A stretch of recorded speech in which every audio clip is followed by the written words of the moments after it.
हाँ जी, नमस्कार साथियों, एक बार फिर से स्वागत करता हूं आप सब लोगों का हमारे यूट्यूब चैनल, हमारे एसएसबी गाइड मोबाइल एप्लीकेशन के ऊपर। जय हिंद टू एवरीवन। यूट्यूब निकल गया हमारे मुंह से, यूट्यूब। फटाफट सारे बच्चे आ जाएंगे लाइव। जय हिंद, जय हिंद, जय हिंद। क्या हाल है जी?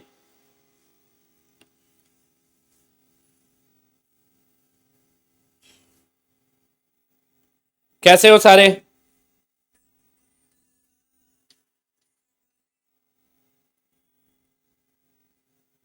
फटाफट आ जाएंगे सारे बच्चे लाइव जी। जय हिंद।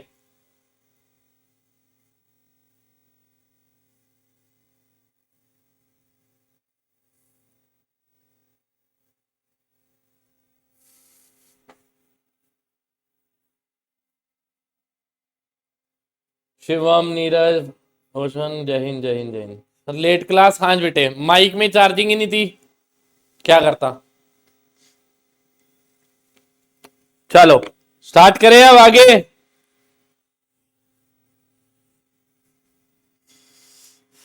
आई एम गुड बेटे। सर जी यूट्यूब के इंट्रो की प्रैक्टिस ज्यादा हो गई आपको लगता है? हाँ बस ऐसा ही है। मैं बढ़िया हूं बेटे। चलिए स्टार्ट करें। सर मैंने पीएनसी नहीं किया, प्रोबेबिलिटी स्टार्ट करूं क्या बताओ? नहीं बेटे, फिर ना मुश्किल आएगी तुझे, फिर प्रोबेबिलिटी तुझे मुश्किल लगेगी। ठीक है।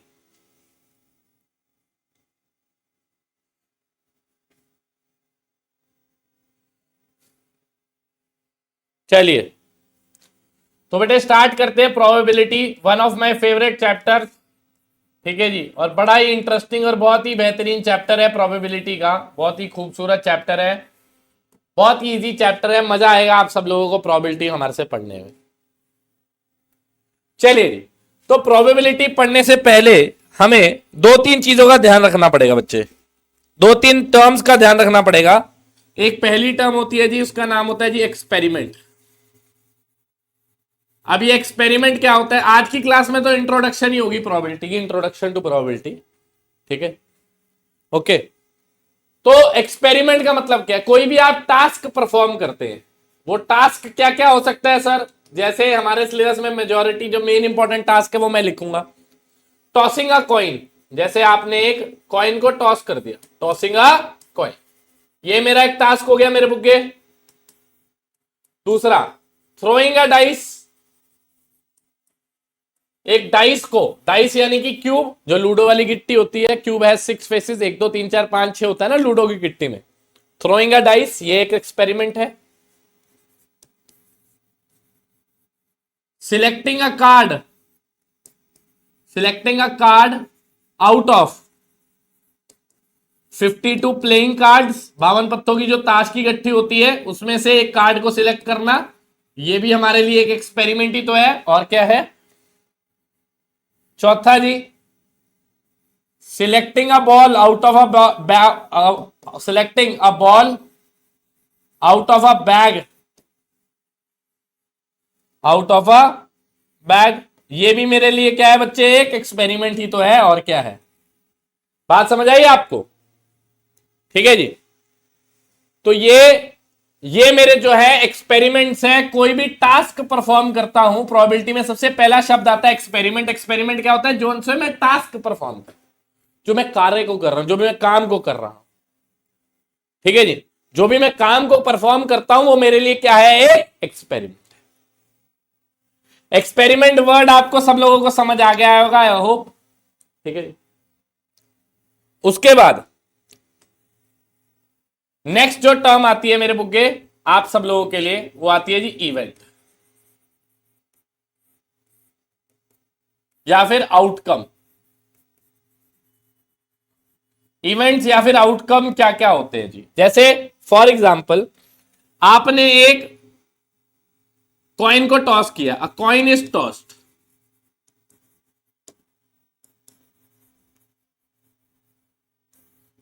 तो क्या क्या पॉसिबल आउटकम्स हो सकती है?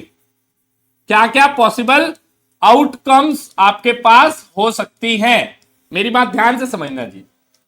आपने एक सिक्के को उछाला, probability is all about imagination. सिक्का दिखना चाहिए, ये सिक्का रुक गया, दिखना चाहिए। मैंने सिक्के को उछाला, रुक गया सिक्का। क्या क्या हो सकता है, या तो इसके ऊपर हेड आ सकता है या फिर इसके ऊपर टेल आ सकता है ना। तो वो पॉसिबल आउटकम्स जो है मेरी हेड या फिर टेल है, ठीक है जी। वो पॉसिबल आउट, एक सेकंड रुकना जरा,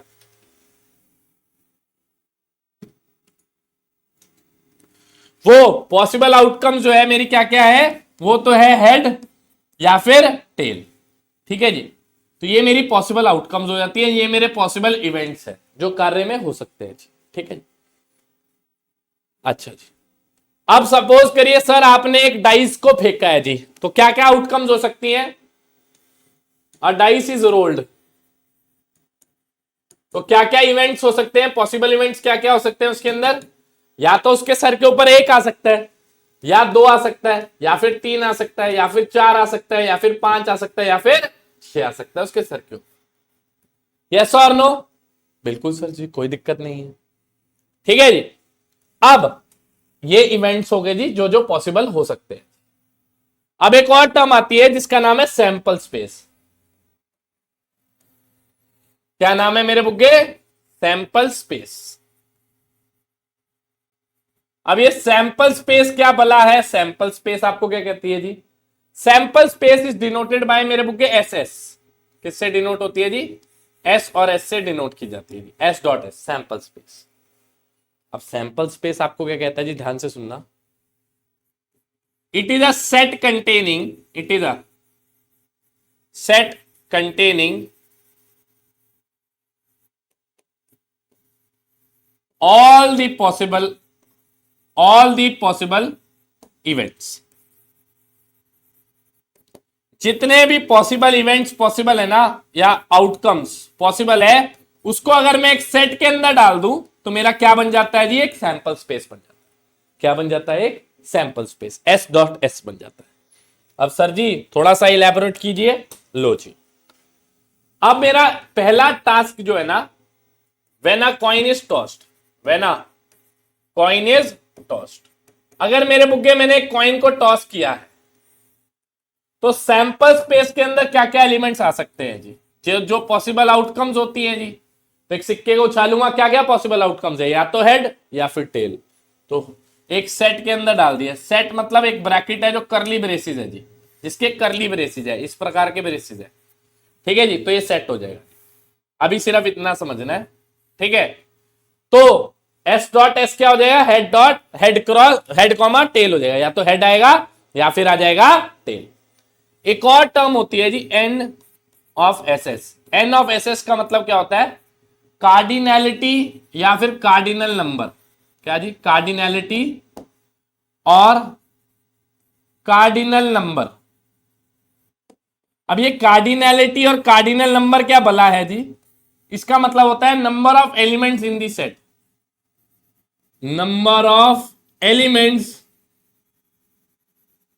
that are present in the set, that are present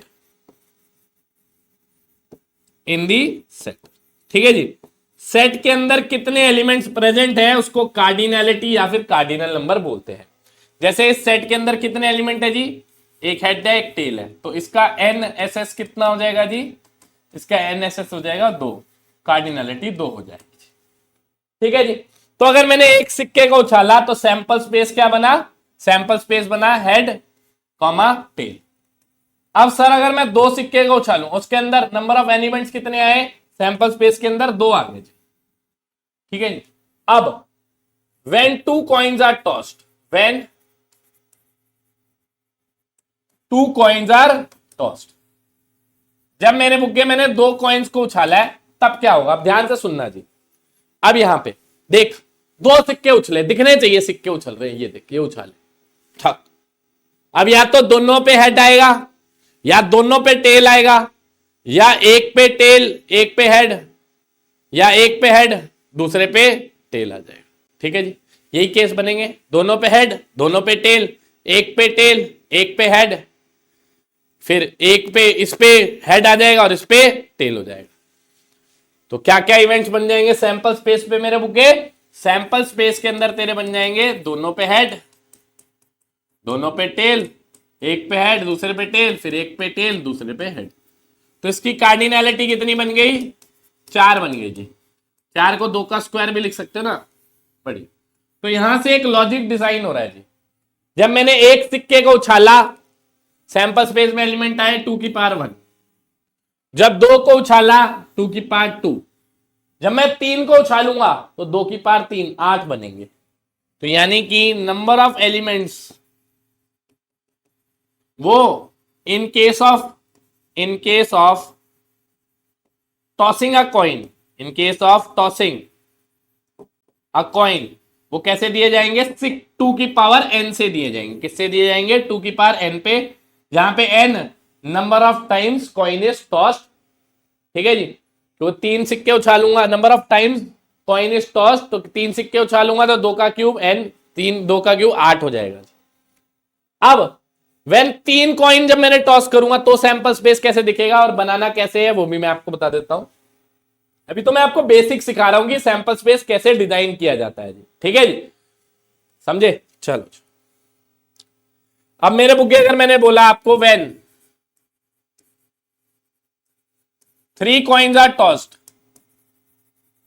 तो सैंपल स्पेस की शक्ल कैसी दिखेगी? ध्यान से देखना जी। 4 बार हेड लिखेंगे मेरे बुके और 4 बार टेल लिखेंगे। 2 बार हेड, 2 बार टेल, 2 बार हेड, 2 बार टेल, और फिर head tail, head tail, head tail और हेड टेल। तो देखिए जरा, 1 2 3 4 5 6 7 8, 8 इवेंट्स बन गए। तो मैंने जो बोला था 2 का क्यूब यानी 2 की पावर n, तो ये 8 बन गए जी। ठीक है जी। तो सैंपल स्पेस ये सारे सेट के अंदर आ जाएगा जी। ठीक, क्योंकि बनाना मेरे लिए मुश्किल था तो ये ट्रिक मैंने आपको सिखा दी।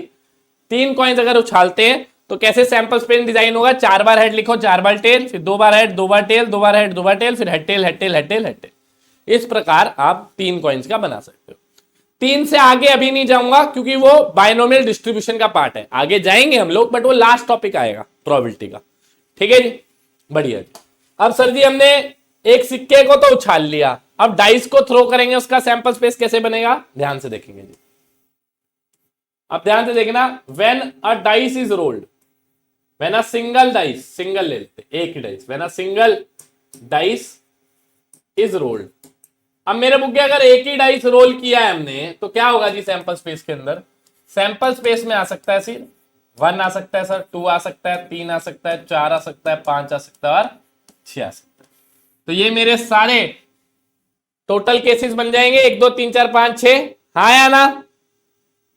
बढ़िया सर। बट सर अगर मैंने ये बात बोली व्हेन, तो यहां पर नंबर ऑफ एलिमेंट्स कितने हुए? n s डॉट s कितना हुआ? 6 की पावर 1 हो गया मेरे बुक। ठीक है जी, बहुत अच्छे सर जी। अब व्हेन 2 डाइस आर रोल्ड है मेरे बुके, जब 2 डाइस हमने रोल किए हैं, या when a pair of dice is rolled, या व्हेन 2 पेयर ऑफ डाइस भी एक ही बात है, 2 डाइस, या व्हेन 2 डाइस आर रोल्ड, एक ही बात हो जाएगी। तो सैंपल स्पेस के अंदर क्या क्या हो जाएगा जी? हिसाब किताब ध्यान से देखना जी। अब बदलेगा सैंपल स्पेस के अंदर हिसाब के साथ। पहले पे 1 आया, दूसरे पे भी 1 आ गया जी, 1 के साथ 1 आ गया, 1 के साथ 2 भी आ सकता है। पहले पे 1, दूसरे पे 2, क्योंकि 2 डाइस फेंके है ना, पहले पे 1 आ गया, दूसरे पे 1 भी आ सकता है, पहले पे 1 आया, दूसरे पे 2 भी आ सकता है, फिर 1 के साथ 3 भी आ सकता है, डैश डैश डैश 1 के साथ 6 आ सकता था। फिर ऐसी 2 के साथ 1 आ गया, 2 के साथ 2 आ गया, फिर डैश डैश डैश 2 के साथ 6 आ गया। फिर ऐसी डैश डैश डैश 6 के साथ 1 आया, 6 के साथ 2 आया, डैश डैश डैश 6 के साथ 6 भी आ सकता था, है ना। बीच में 3 के साथ 1, 4 के साथ 1, 5 के साथ 1। तो ऐसे कितने केस बन रहे हैं जी? ऐसे पहले देखो, जब एक डाइस रोल किया तो 6 की पावर 1 आया जी, नंबर ऑफ एलिमेंट्स। अब जब 2 डाइस फेंके तो 6 की पावर में 2 आएगा, यानी कि 36। 3 फेंकूंगा तो number of elements in the sample space 6 का क्यूब 216 हो जाएगा। तो डाइस के केस में क्या रिलेशन बन रहा है? Number of elements in sample space is 6 की पावर n। तो नोट करेंगे डाइस के केस में, इन केस ऑफ डाइस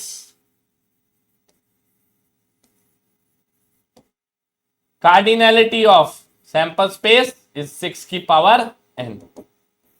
ठीक है जी, जहां पे n number of dice rolled है। कोई डाउट जी? कोई डाउट मेरे बुग्गे?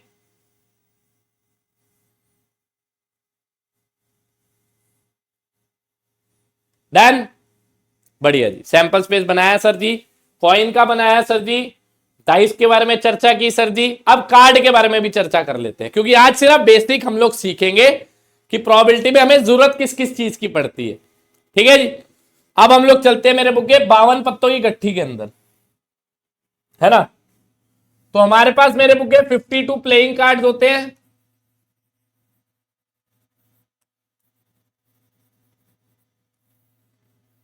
बावन पत्ते होते हैं जी, 52 पत्तों की इकट्ठी होती है। अब इसके अंदर क्या होता है, ध्यान से सुनना मेरा, ये मैंने आपको ऑलरेडी पीएनसी में भी काफी ज्ञान दिया था इसके बारे में।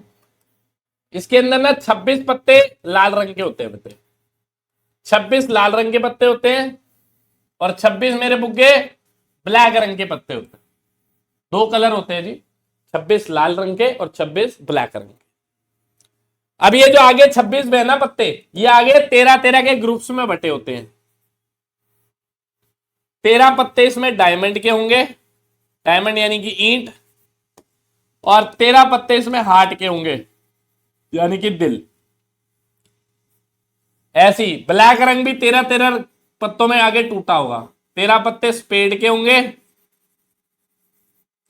और 13 पत्ते क्लब के होंगे। ठीक है जी। ये 13-13 के समूह को ना, ग्रुप को 13-13 पत्ते को ना सूट बोलते हैं। तो हमारे पास 4 सूट्स होते हैं। पूरी ताश की गट्ठी में कितने होते हैं? 4 सूट्स होते हैं, और हर एक सूट के अंदर 13 पत्ते होते हैं, क्योंकि 13 चौके 52 होता है ना, 13 4 52। आप चेक करिए, ये भी 13 पत्ते हैं, 13 पत्ते डायमंड के, 13 पत्ते हार्ट के, 13 पत्ते स्पेड के, 13 पत्ते क्लब के। मतलब ये 13-13 के अलग अलग ग्रुप्स बने होते हैं। उस ग्रुप को, एक ग्रुप को सूट बोलते हैं। तो 13-13 के हमारे पास कितने सूट्स होते हैं जी? ठीक है, हमारे पास 13-13 के टोटल 4 सूट्स होते हैं। एक होता है डायमंड, एक होता है हार्ट, एक होता है स्पेड, एक होता है क्लब। ब्लैक रंग के कितने सूट होते हैं? ब्लैक रंग के 2 ग्रुप्स होते हैं। कौन कौन से? एक होता है स्पेड का ग्रुप और एक होता है क्लब का ग्रुप। ऐसी लाल रंग के कितने ग्रुप्स होते हैं? 2 ग्रुप्स लाल रंग के, 2 ग्रुप्स ब्लैक रंग के। लाल रंग के ग्रुप्स होते हैं डायमंड और हार्ट। ठीक है जी। और हर एक के ग्रुप के अंदर 13-13 पत्ते होते हैं। हर एक ग्रुप मतलब सूट, तो हर एक सूट के अंदर 13 पत्ते होते हैं। ठीक है। अब एक सूट की कॉन्फ़िगरेशन कितनी होती है? क्या कॉन्फ़िगरेशन होती है एक सूट की? आइए बात करते हैं। एक सूट के अंदर पहला पत्ता एस का होता है हमेशा। किसका होता है जी? एस का। एक सूट के अंदर पहला पत्ता इक्का जो होता है उसको बोलते हैं एस, पहला। ठीक है जी। 2 से लेकर 10 तक होते हैं नंबर्स। 2 से लेकर 10 तक लिखे होते हैं नंबर्स, लिखे होते हैं ताश की गट्ठी में। 11वां पत्ता होता है जैक का या वजीर का, नेव भी कहते हैं उसको, के साइलेंट होता है इसमें, नेव। 12वां पत्ता होता है मेरे बुग्गे क्वीन का, रानी का।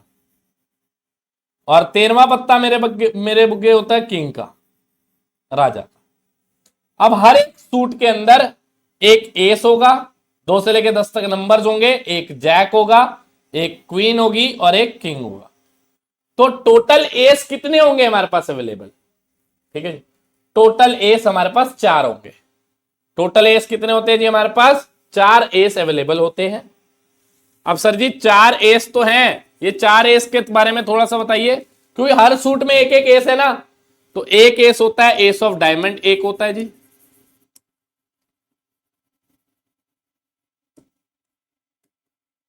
एस ऑफ हार्ट एक होता है जी। एस ऑफ क्लब एक होता है जी। और एस ऑफ स्पेड एक होता है जी।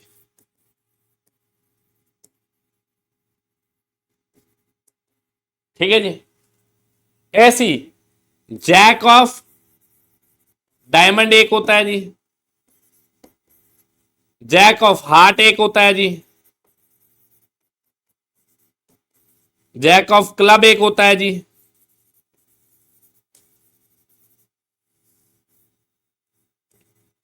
और जैक ऑफ स्पेड एक होता है जी।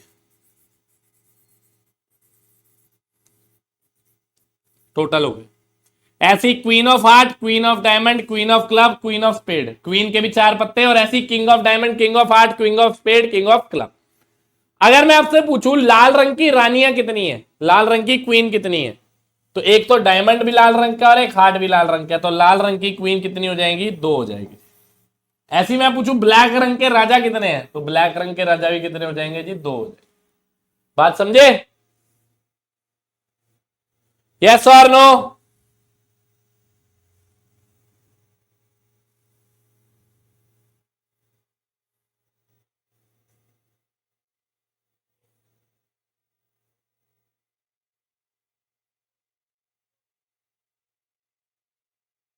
कोई डाउट मेरे बुके? इतनी बात क्लियर है सब बच्चों को?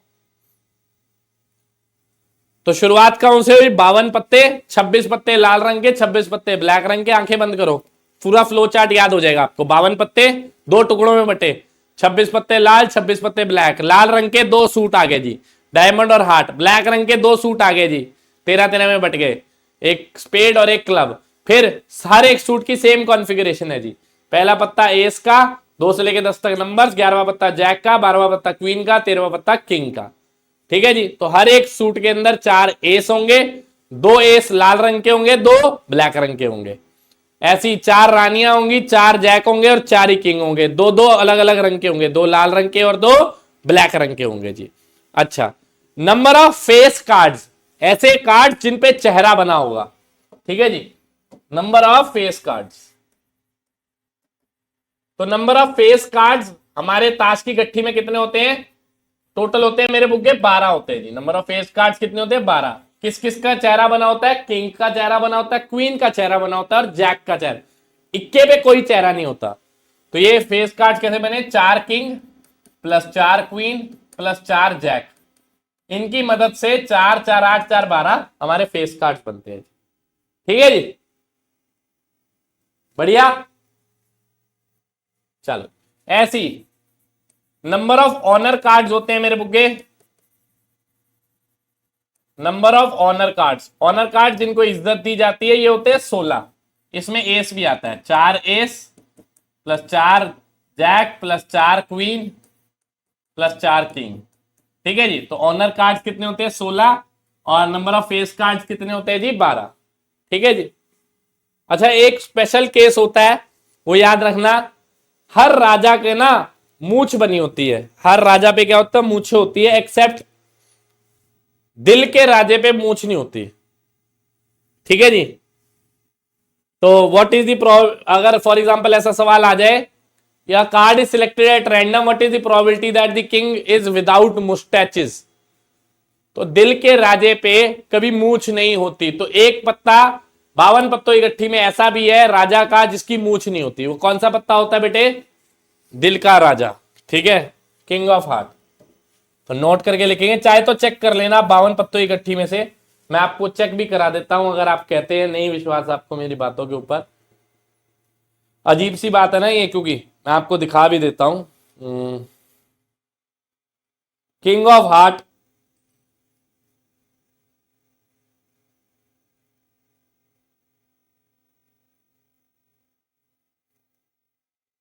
ये देखो, ये जो ये जो है, इसके अंदर किसी भी प्रकार से आप देख सकते हो मूछे नहीं है। ठीक है जी, इसके पास मूछे नहीं है। तो किंग ऑफ हार्ट में मूछे नहीं होती। ठीक है, तो नोट करके लिखेंगे,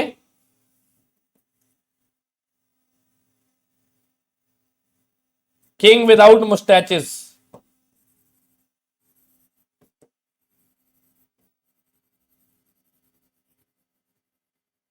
king without moustaches is king of heart. ठीक है जी। मैट्रिसेस की गरिमा भी करानी है मेरे बच्चे, डीपीपी ना, मैट्रिसेस की करानी है मैंने सोल्यूशन ना। डोंट वरी, मैं करा दूंगा बच्चे।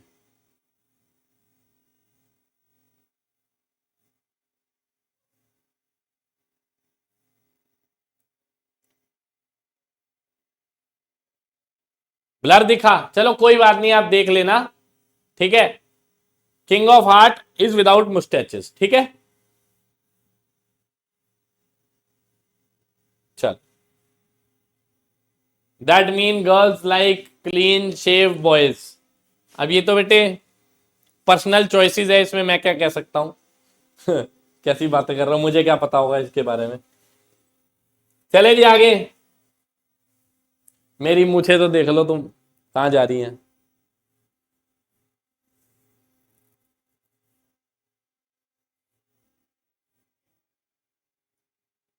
चलो आगे बढ़े। हाँ उसमें काफी डाउट है, डोंट वरी बेटे, मैं कराऊंगा आपको। उसमें ना थोड़ी मिस्टेक्स भी है, मैं उसके अंदर आपको क्वेश्चंस के अंदर है टाइपिंग एरर है, वो भी मैं आपको क्लियर करवा दूंगा मैट्रिक्स के असाइनमेंट में। जोकर का मेरे बुक में कोई काम नहीं होता। हम लोग 52 प्लेइंग कार्ड्स की बात कर रहे हैं, जोकर प्लेइंग कार्ड्स में नहीं आता। ठीक है,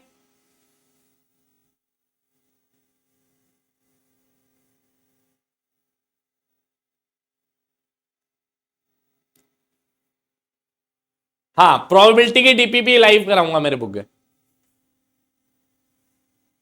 चलो आगे बढ़े, क्योंकि डीपीपी चेंज्ड है, डीपीपी डिफरेंट है बेटे प्रोबेबिलिटी की ना इस बार।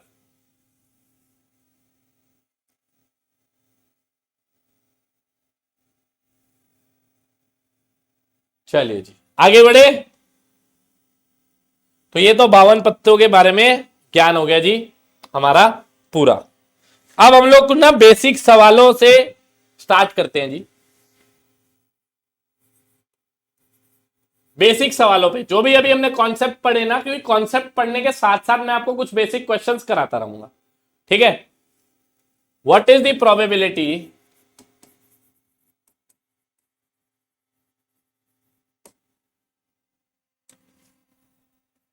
of getting an even number when a dice is rolled, when a dice is rolled।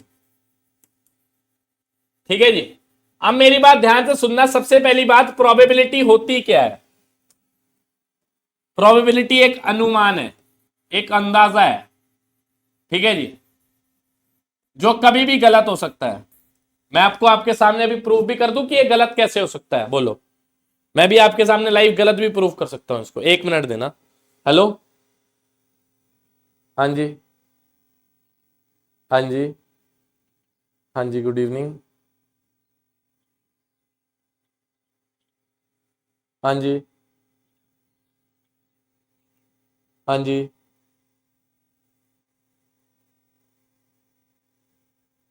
हाँ जी, हाँ जी।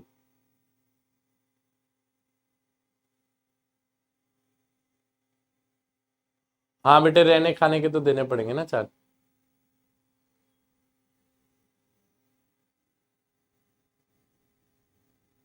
बेटे 20 दिन एजुकेशनल है, अब रोटी खाओगे उसके तो पैसे देने ही पड़ेंगे ना। नहीं बेटे, वो इंक्लूडेड नहीं है, खाने के तो चार्ज आपको देने पड़ेंगे, पढ़ाई का कोई खर्चा नहीं है। चलो बेटे, अगर गलत लग रहा है तो आपकी विश है, मैं इससे ज्यादा तो बहस नहीं कर सकता। खाने के चार्ज तो आप रोटी खाओगे तो देने ही पड़ेंगे ना आपको। पढ़ाई के चार्ज नहीं ले रहे हैं, वो आपकी विश है बेटे, मैं आपको बता रहा हूँ, मैं पूछ नहीं रहा हूँ ना। चलो आपकी मर्जी है बेटे, मैं आपको अभी बता रहा हूँ, अभी का सिनेरियो ये है, बाकी it is your personal choice. ठीक है, हाँ जी। बताओ यार, रोटी खानी है उसके पैसे सर थोड़ी देगा। क्या यार,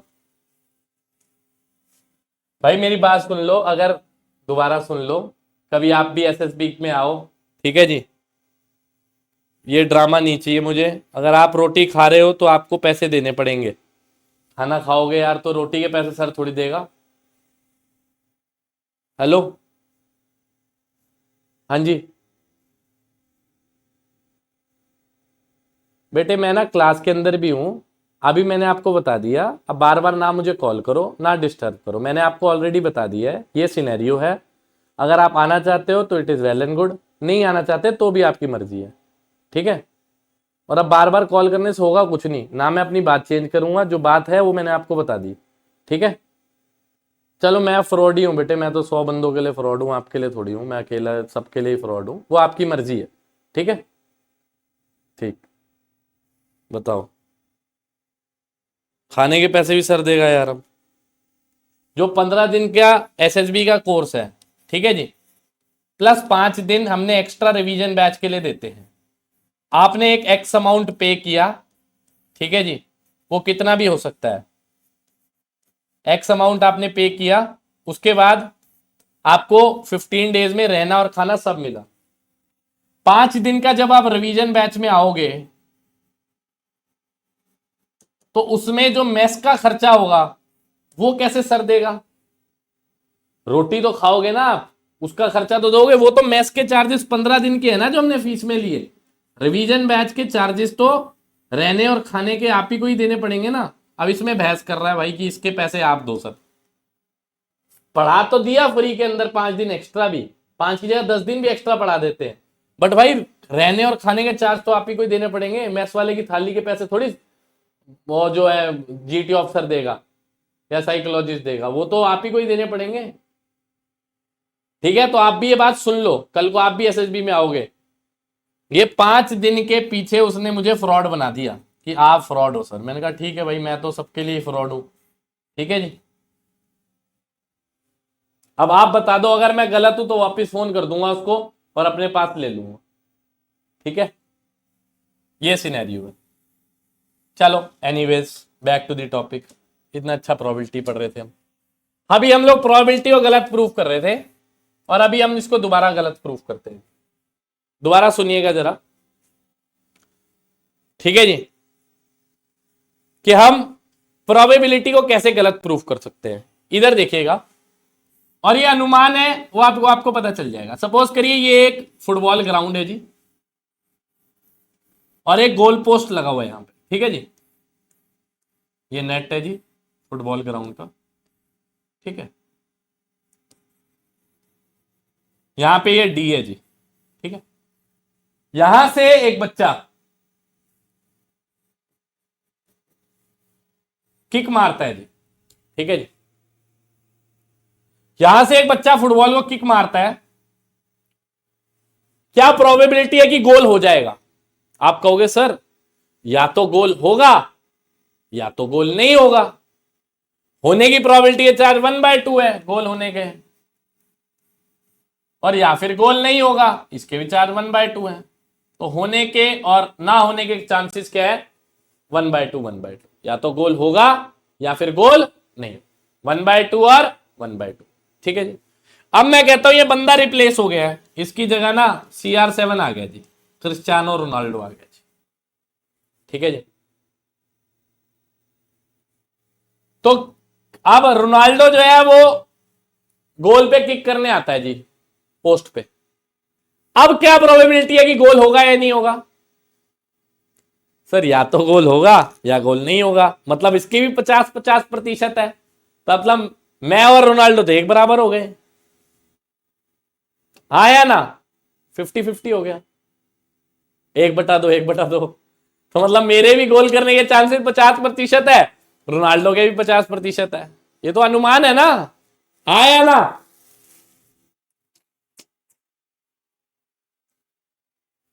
यस और नो? होगी गड़बड़?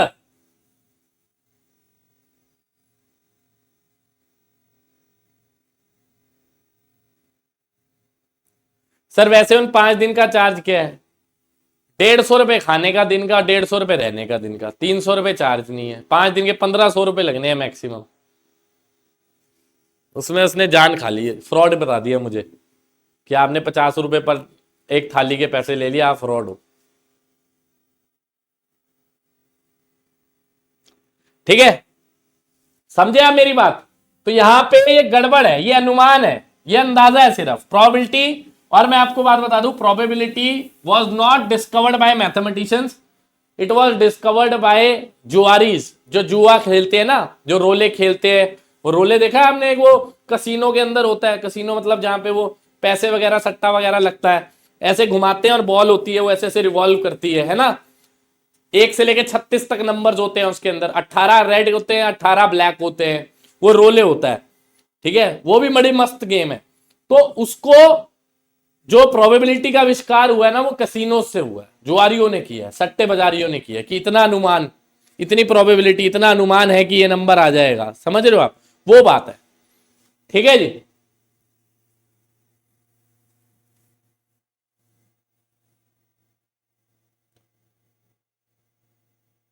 जुआ खेलते हैं जो लोग, ठीक है।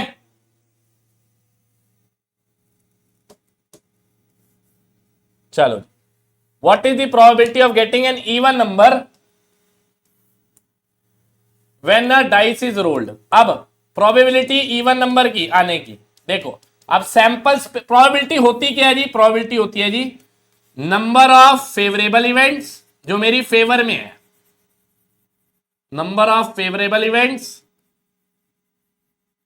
अपॉन में टोटल नंबर ऑफ इवेंट्स।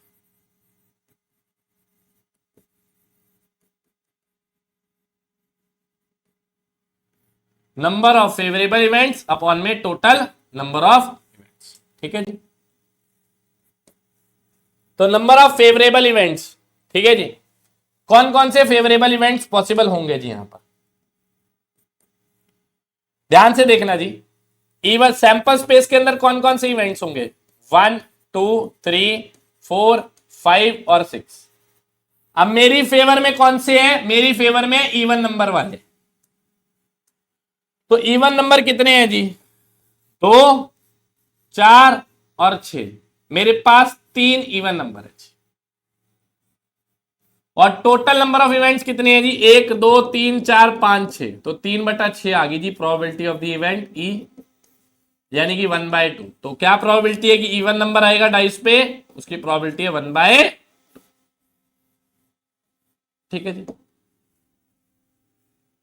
कोई doubt?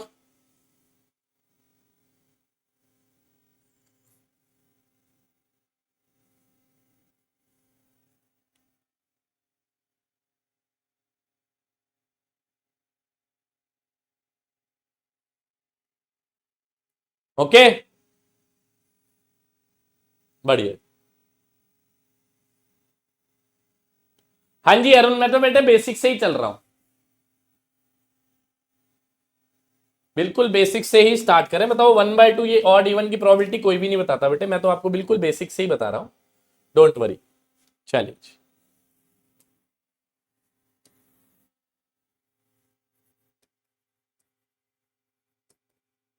What is the probability of getting a composite number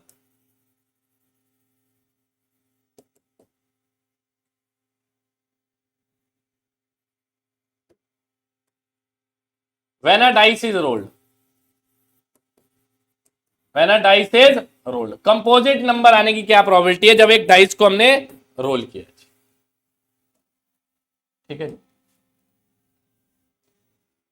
composite number, ठीक है जी। अब ये कंपोजिट नंबर क्या होता है सर जी, कंपोजिट नंबर वो नंबर्स होते हैं जो प्राइम नंबर्स नहीं है, ठीक है जी। और 1 भी नीदर कंपोजिट नॉर प्राइम है जी, 1 भी नहीं आएगा जी कंपोजिट के अंदर। तो 2 से प्राइम नंबर स्टार्ट होते हैं, 2 प्राइम नंबर है, 3 प्राइम नंबर है, 4 कंपोजिट नंबर है, 5 प्राइम नंबर है, 6 कंपोजिट नंबर है। तो वैसे total events in the sample space क्या होंगे जी, जो डाइस पे हमने रोल किया, 1 2 3 4 5 6 कंपोजिट नंबर आना चाहिए। तो 1 तो नहीं है कंपोजिट नंबर, 2 भी नहीं है कंपोजिट नंबर, 3 भी नहीं है, 4 है, 5 नहीं है, 5 प्राइम है, 6 कंपोजिट है। तो 4 और 6 है जी। तो probability of the event, favourable events कितने हुए, 2 4 और 6 अपॉन में टोटल, टोटल इज 6, 1/3, 1/3।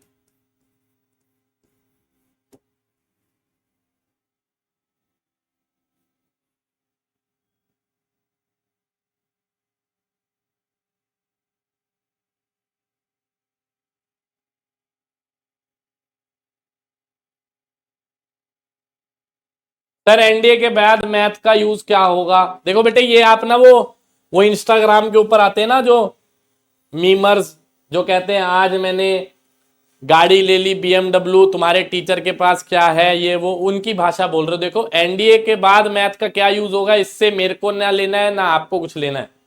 अगर आपको एनडीए जाना है, बात इतनी सी है कि ये सब पढ़ना पड़ेगा और कोई दो राय नहीं है इसके अंदर। और कोई आप और कोई रास्ता भी नहीं है कि प्रोबेबिलिटी छोड़ दो, आप मैथ छोड़ दो, आप एनडीए क्लियर कर लोगे, ये नहीं है। तो ये सब बातें हैं और एक दिमाग के अंदर भ्रम ऐसा भर दिया गया है कि आपका टीचर जो है, इंस्टाग्राम के ऊपर भी मैं देखता हूँ इन्फ्लुएंसर्स को, वो ये कहते हैं कि आपके टीचर जो है, जो आपको पढ़ा रहे हैं और पढ़ने को बोलते हैं, उनसे पूछो उनके पास गाड़ी कौन सी है, उनके पास पैसा कितना है।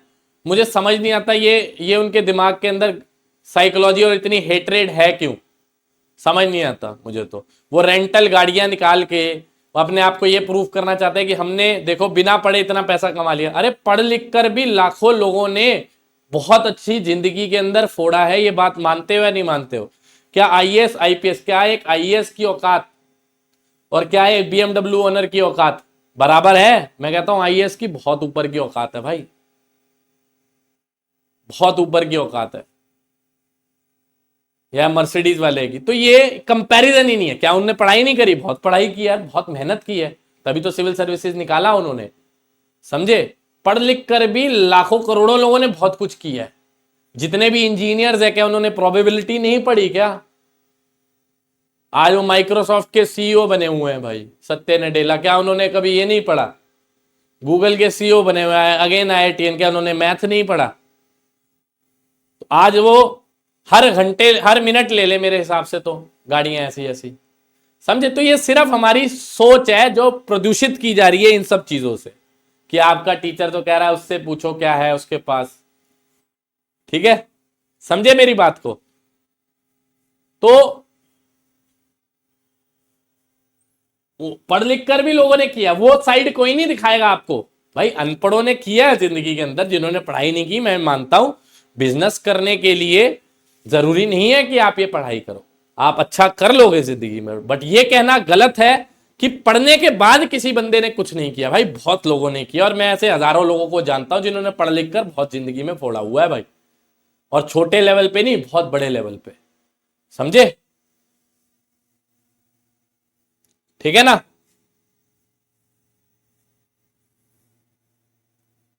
समझे बेटे? तो हमें ना ये सोच को बदलना पड़ेगा।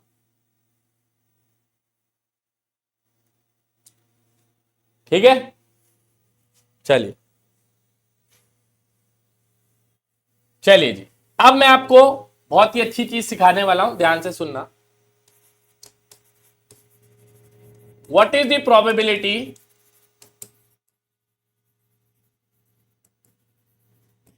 Of getting sum as 7 on the faces of dice, on the faces of dice when 2 dice are rolled, when 2 dice are rolled। चलिए पहले सवाल का मतलब समझते हैं। मैं आपको कह रहा हूं कि 2 डाइस को फेंका है, क्या प्रोबेबिलिटी है कि उनके फेस के ऊपर जो नंबर आएंगे उनका जोड़ 7 है? ठीक है जी, क्या प्रोबेबिलिटी है? उनका जोड़ 7 है। यस और नो?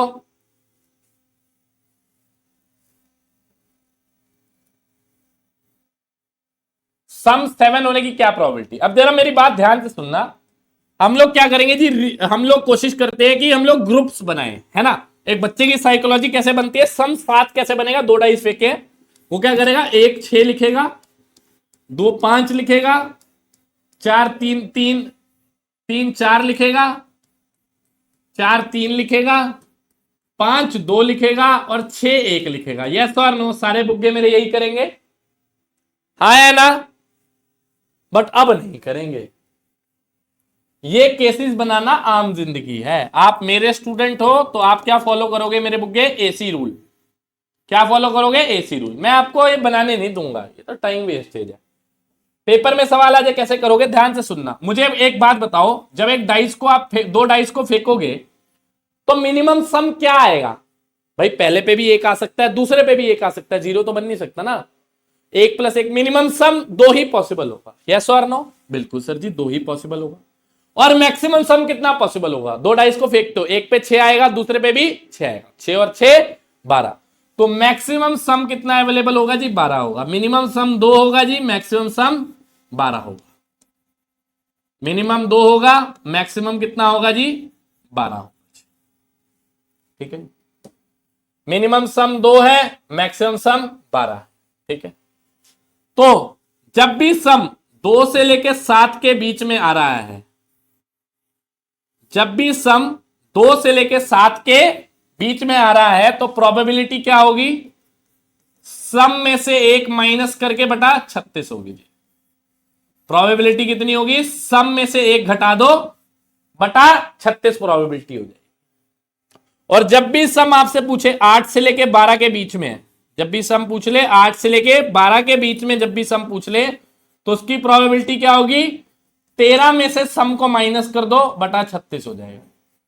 13 माइनस सम बटा 36 हो जाएगा। ये आपका एसी रूल है।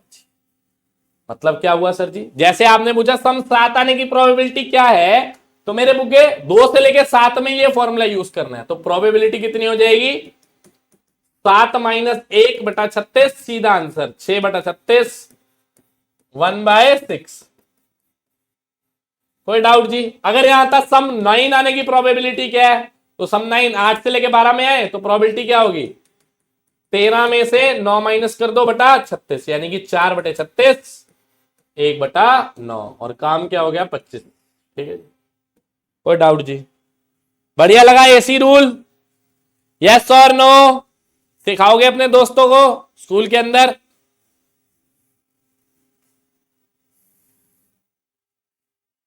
कोई डाउट जी।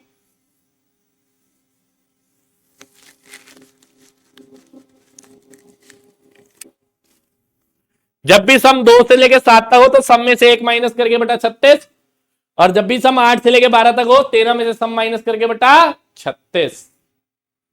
2 डाइस के लिए क्लियर हुआ।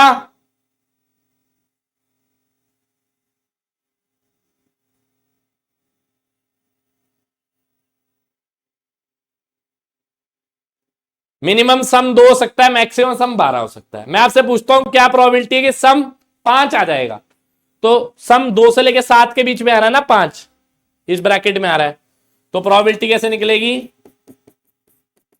सम माइनस 1 बटा 36, 5 माइनस 1 बटा 36 यानी कि 4 बटे 36, यानी कि 1 बटा 9। और अगर आ जाता सम 11 आने की प्रोबेबिलिटी क्या है, 8 से लेके 12 में आ रहा है, तो 13 में से 11 माइनस 13 माइनस सम बटा 36, 2 बटे 36, 1 बटा 18।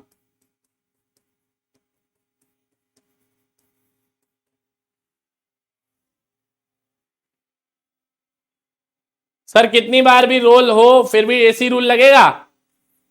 देखो 2 के लिए तो ये रहा, तीसरे के लिए अभी सिखाता हूं आपको एसी रूल,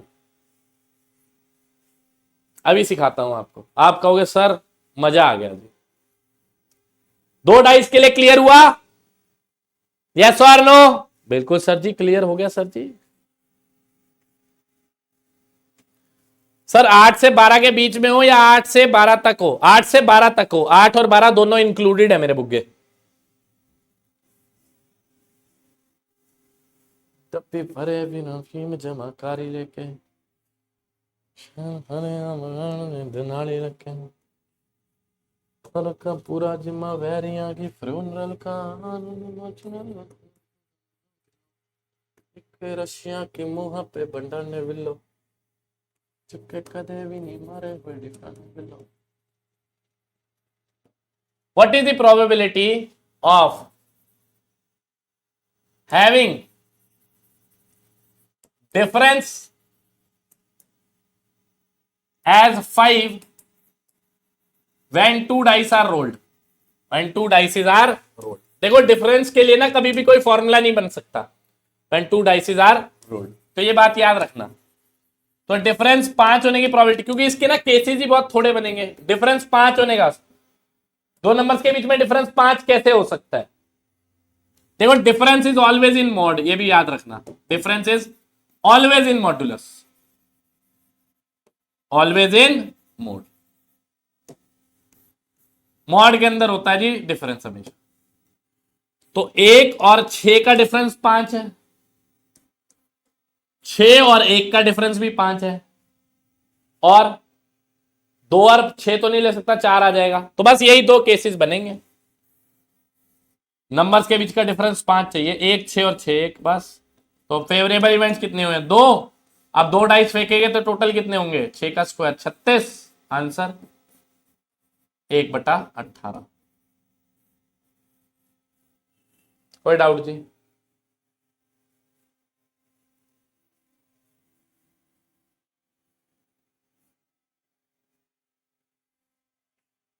सर रील्स की एडिक्शन से बाहर कैसे आए? रील्स की एडिक्शन से आप तभी बाहर आ सकते हैं जब आपको यह समझ आ जाए कि उसको देखने से सिर्फ और सिर्फ आपकी रात खराब होगी और कुछ नहीं होगा, सिर्फ और सिर्फ टाइम वेस्ट होगा। उसको देखने से you will achieve nothing, zero आपको अचीवमेंट होगी, सिर्फ टाइम खराब होगा, दैट्स इट। ठीक है जी? देखना भी है तो अच्छे लोगों को देखो, अपनी इंस्टाग्राम की फीड अच्छी रखो, ठीक है ना? अच्छी रील्स देखोगे, मोटिवेशनल चीजें देखोगे, अच्छे लोगों को सुनोगे, बहुत सारी अच्छी चीजें भी हैं उधर, ठीक है नहीं? बट हमें आकर्षित करता है गंद चीजें, ठीक है ना? वो एक सबसे बड़ी प्रॉब्लम है आज के टाइम में स्टूडेंट्स के लिए, क्योंकि अपने ऊपर काबू रख पाना स्टूडेंट का विद्यार्थी जीवन के अंदर, तो आपको काबू पाना है सबसे पहले अपने दिमाग के ऊपर। अगर वो जिसने कर लिया वो सब कुछ कर सकता है, जो डिस्ट्रैक्टेड रहा कुछ भी नहीं कर सकता।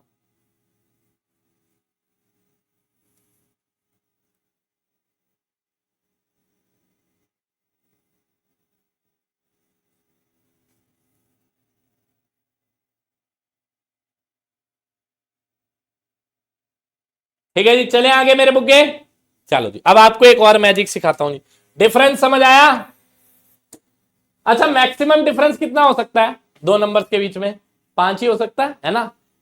लोएस्ट नंबर 1, मैक्सिमम नंबर 6, तो डिफरेंस मैक्सिमम 5 ही हो सकता है। 6 डिफरेंस कभी नहीं हो सकता ना दो डाइस के बीच में, 0 और 6 में होगा, बट 0 तो आ ही नहीं सकता कभी डाइस पे, ठीक है ना? चलो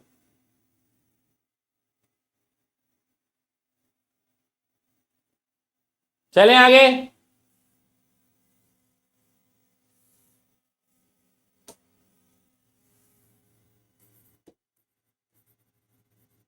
व्हाट इज द प्रोबेबिलिटी, अब देखिए जी, what is the probability of getting sum 15 on the faces of dice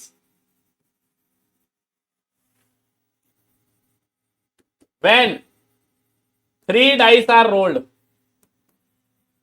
सम 15 आने की क्या प्रोबेबिलिटी है जब 3 डाइस रोल किए हैं? सम 15 आने की क्या प्रोबेबिलिटी है व्हेन 3 डाइस आर रोल्ड? ठीक है जी, अब बच्चे बनाएंगे केसेस, ठीक है ना?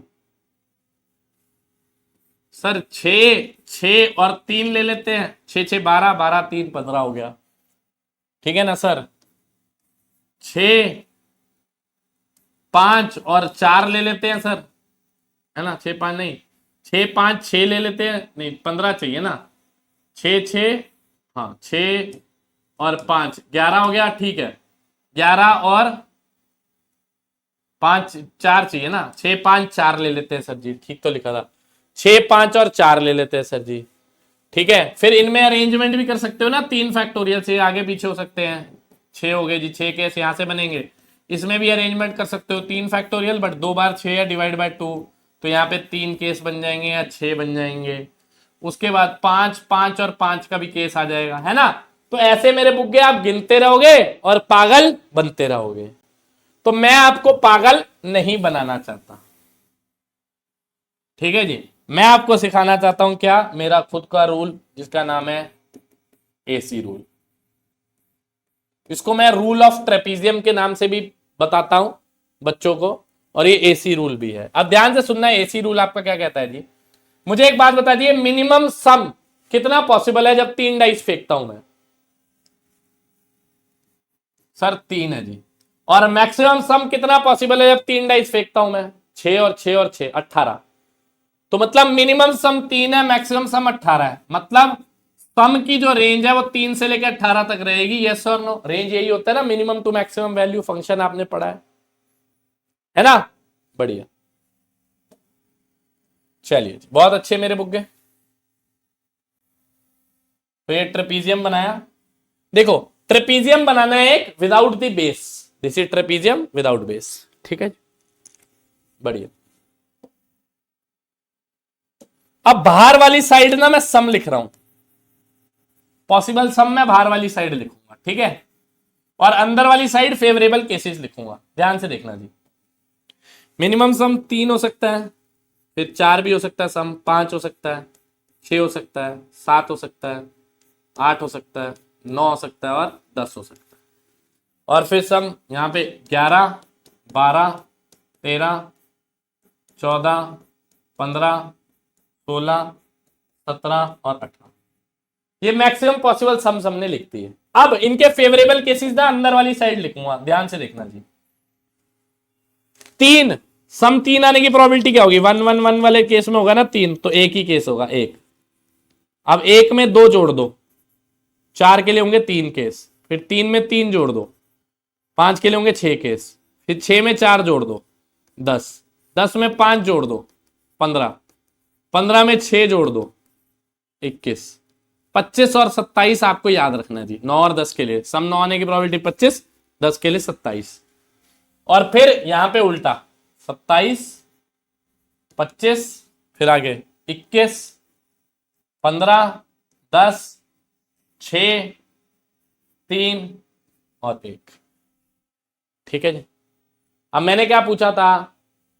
सम 15 आने की प्रोबेबिलिटी क्या है? तो सम 15 आने के फेवरेबल केस 10 है, तो प्रोबेबिलिटी कितनी हो जाएगी? 10 बटे 3 डाइस फेंके 216, 5 बटे 108। लो जी, मौज लो, रोज लो, यूजिंग एसी रूल।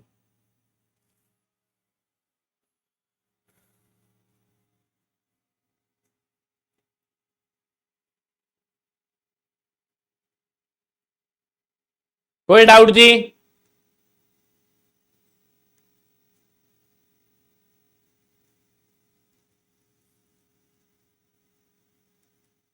ठीक है, नोट कर लो। इसमें आप किसी का भी निकाल सकते हो। अब मैं आपसे पूछूं सम 12 आने की प्रोबेबिलिटी क्या है? तो 25 केस होंगे 12 के, तो प्रोबेबिलिटी क्या हो जाएगी? 25 बटे 216, सीधा।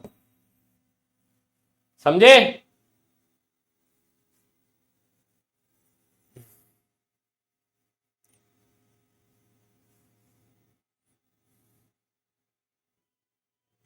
चलो दोबारा देख लो एक बार एसी रूल।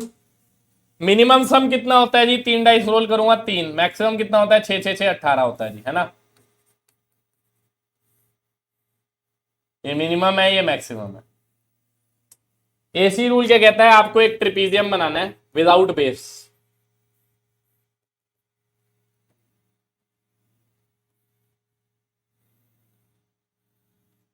ठीक है जी।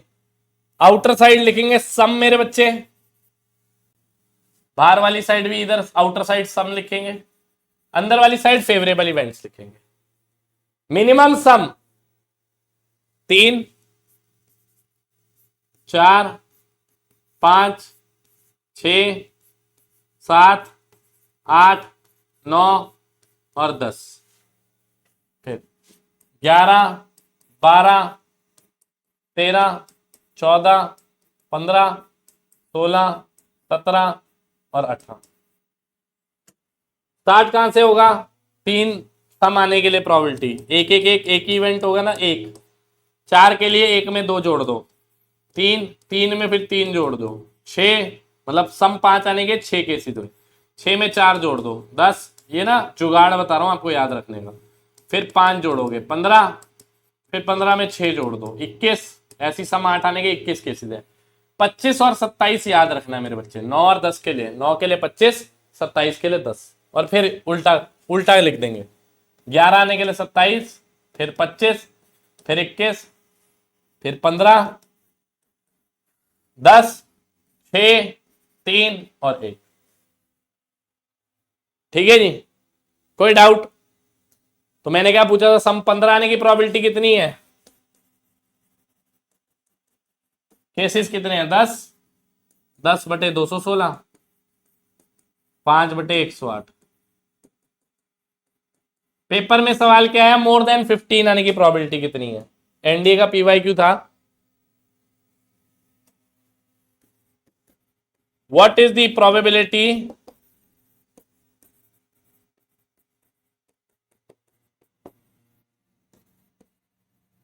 Of getting some more than 15 when 3 dices are rolled। जब 3 डाइस रोल किए सम 15 से ज्यादा आने की प्रोबेबिलिटी क्या है जी? तो 15 से ज्यादा आने की 16, 17 और 18, 6 प्लस 3 कितने केस हुए? 6 प्लस 3 प्लस 1 अपॉन में 216। अगेन ये कितना हुआ? 10/216 ही हो गया जी। 5/108 हो गया। कोई डाउट जी? मोर देन 15 आने के लिए भी 16, 17 और 18 केस। ठीक है जी। अभी डाल रहा हूं संजना, पीएनसी के नोट्स डाल रहा हूं बेटे। ठीक है अरुण यादव बेटे, बता तो दिया, 2 बार बता दिया पूरा यार। सर एक बार और यार, तू तो ऐसे नाइंसाफी कर रहा है यार, अब ऐसे मत कर यार।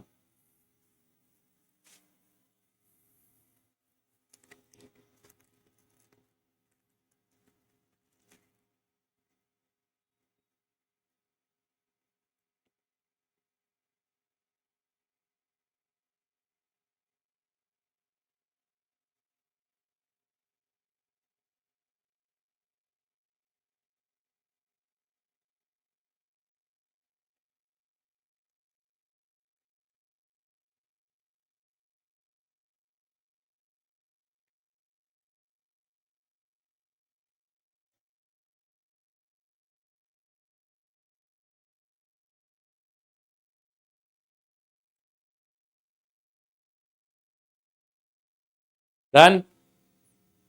ये पीवाईक्यू रिपीट कर दूं? पीवाईक्यू में था 3 डाइस फेंके, सम 15 से ज्यादा आने की प्रोबेबिलिटी क्या है? तो 15 से ज्यादा क्या है? 16, 17 और 18। तो 16 के 6 केस, 17 के 3 केस, 18 का 1 केस, 6 प्लस 3 प्लस 1, 10/216, 5/108। ठीक है, इसी तरह कर दिया।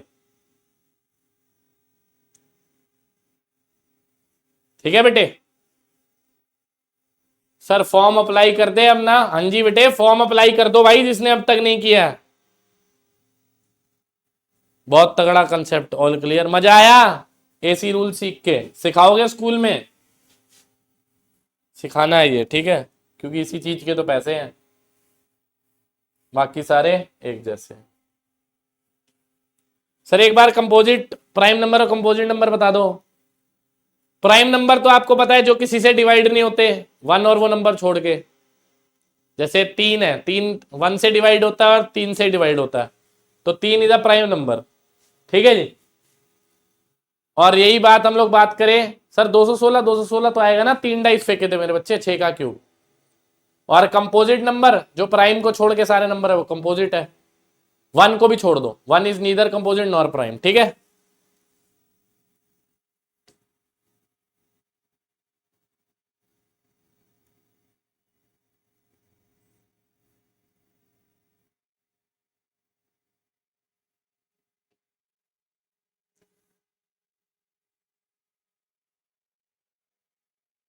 How to control our sleep, करनी क्यों है? स्लीप को कंट्रोल करना ही क्यों है? बाकी जगह टाइम बचाना है यार, जो फालतू तू इधर उधर बातें करते हैं। अच्छा मैं ना आज एक अपलोड भी करने वाला हूं वीडियो। देखिए रीसेंट ट्रेंड्स में ना, अगर मैं ये ग्राफ बना रहा हूं कि कितने स्टूडेंट्स एनडीए छोड़ के भाग रहे हैं, तो रीसेंट ट्रेंड्स के अंदर बताऊं आपको, तो ये ग्राफ दिन ब दिन बढ़ता जा रहा है जी। ये ग्राफ जो है ना, दिन ब दिन इंक्रीजिंग कर्व है इसका। ठीक है जी, ये कैसा कर्व है? इंक्रीजिंग कर्व है इसका, ये ग्राफ का। आपको कारण बताऊं क्या है ये इंक्रीजिंग कर्व हो रहा है? ये इसका कारण ये है कि हर माँ बाप ये सोचने लग गया है कि उसका बच्चा कंफर्ट जोन के अंदर रहे। स्टार्टिंग से ही उसको ऐसी सुविधाएं मिलती है, नीचे उतरते साथ ही उसको मोटरसाइकिल की चाबी मिलती है, उससे वो अपने स्कूल जाता है, कॉलेज जाता है, ट्यूशन जाता है। साथ के साथ उसको पैसे मिलते हैं। बच्चे ध्यान से चलियो, चोट ना लग जाए, ये ना हो जाए, वो ना हो जाए, उसको इतना शांत कर दिया गया और इतना पैम्पर कर दिया जाता है कि जब वो एनडीए पहुंचता है, उसका सपना फौज तो है, सोचता है कि वो फौज में जाना है, बस जैसे ही वो पहुंचता है वैसे ही उसकी सारी हवा निकल जाती है ट्रेनिंग स्टार्ट होने के अंदर ही। कारण क्या है कि माँ बाप ने इतना पैम्पर कर दिया है, इतना पैम्पर कर दिया है, पूछो मत। आजकल रीले कैसी आती है मार्केट के अंदर, मेरे को कोई ऐसी लड़की मिल जाए जो खुद कमा के लाए और मैं अपना आराम से रजाई के अंदर सर्दी में बैठ जाऊं, है ना। हमें तो काम वाली बीवी मिल जाए, हम तो घर जमाई बन जाएंगे। पहले मर्द लोग जंग पे जाते थे लड़ने, और अब क्या पैदाइश हो रही है। आपको पता है, एक फैक्ट बताऊं, हिंदुस्तान टाइम्स के ऊपर एक आर्टिकल आया था, उसके अंदर यह स्टडी पाई गई कि इंडिया के जितने भी बॉर्डर एरियाज है ना, वहीं से रिकमेंडेशन रेट ज्यादा हो रहा है। जैसे पंजाब के तरन तारन वाली बेल्ट होगी, अमृतसर वाली बेल्ट होगी, वहां से रिकमेंडेशन ज्यादा है। नॉर्थ ईस्ट से सिलेक्शन रेट बढ़ रहा है, जम्मू एंड कश्मीर से सिलेक्शन रेट बढ़ रहा है, नीचे डाउन साउथ केरला वाली साइड से बढ़ रहा है। क्यों? पता है कारण क्या है? क्योंकि खारकू ब्लड लाइंस है ना, जो लड़ाकू ब्लड लाइंस है, वो इन्हीं एरिया के अंदर पाई जा रही है। अफसोस की बात क्या है कि हमारे जो आज के जनरेशन के जो पेरेंट्स बन रहे हैं ना, वो कमजोर लोगों को जन्म दे रहे हैं। ठीक है जी। क्यों?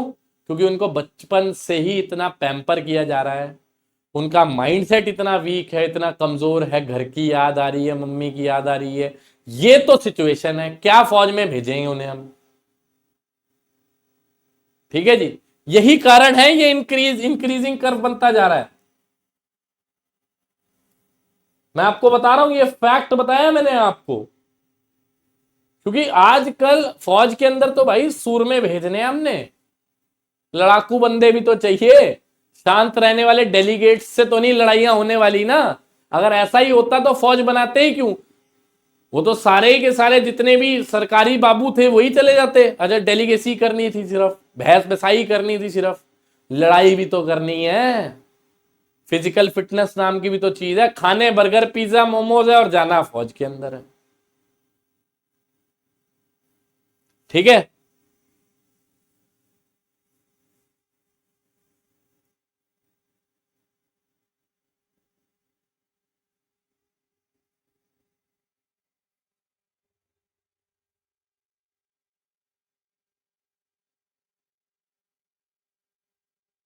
सच बात बता रहा हूं आपको, यही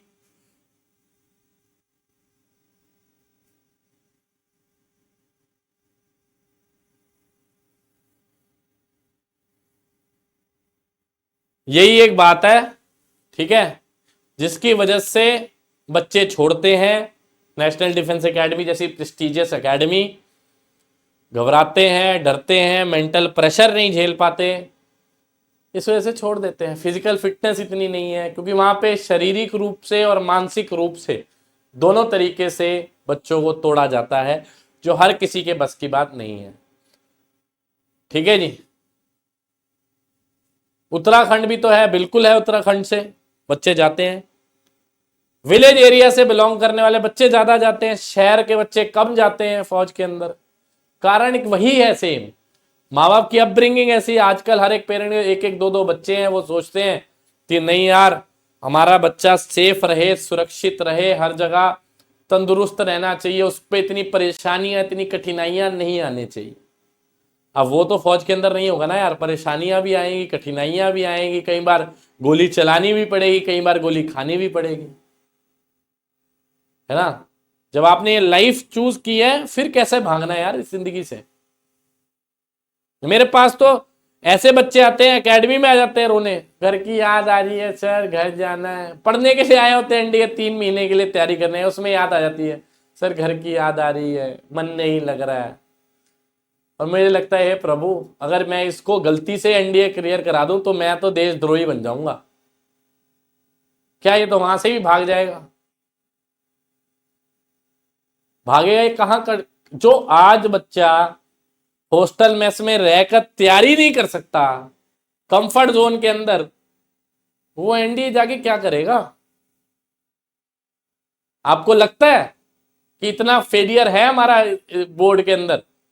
इतने इतने क्या होनहार लोग नहीं है सर्विसेज सिलेक्शन बोर्ड में कि आपकी वो ये कमी पहचान नहीं सकते? आपके जैसे हजारों बच्चे रोज देखते हैं, वो 2 मिनट में पहचान लेंगे आपका मानसिकता क्या है और कितनी स्ट्रांग है आपकी मानसिकता, कितना आप दिमागी तौर पे स्ट्रांग है। 2 मिनट में पहचान लेंगे आपकी स्टोरीज से। यही तो कला है, इसी को तो साइकोलॉजिस्ट कहा जाता है।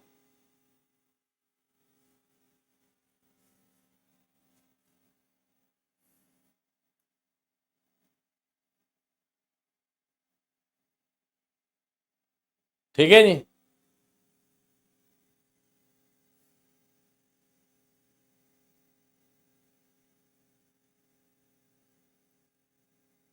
ट्रेनिंग का प्रेशर हर के बस का नहीं आया, एग्री? ठीक है, चलो अब इसी के ऊपर आज की वीडियो रहेगी। मैं एक वीडियो अपलोड करूंगा, आप आई होप आप सब लोग उस वीडियो को देखेंगे। Just after this video I have decided on this topic that I will make a video, because ये वीडियो के थ्रू मेरा मैसेज पहुंचना बहुत जरूरी है कि एनडीए कोई मजाक नहीं है, वहां पे ट्रेनिंग कोई मजाक नहीं है। आप किसी भी एनडीए कैडेट से पूछ सकते हैं, ठीक है जी। और फौज में जितने भी ऑफिसर रह चुके हैं उनसे बातचीत करिए, आपको समझ में आ जाएगा कि ट्रेनिंग कोई गाजर मूली का खेल नहीं है भाई, जो सिर्फ काटना है। वहां पे पीसना भी पड़ता है, पूरी चटनी बनानी है, इंसान को पूरा मसल दिया जाता है। तभी तो सोना को जितना ज्यादा आप लोग रगड़ोगे उतनी ही उसने शाइन मारनी है। ऐसी ह्यूमन बॉडी भी है, जितना उसको रगड़ोगे, ऐसी दिमाग है, जितना रगड़ोगे ना आप उसको उतना उसने ब्राइटर शाइन मारनी है। ठीक है,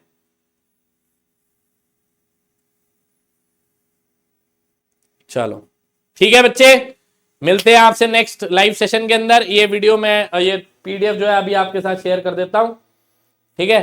तब तक के लिए जय हिंद।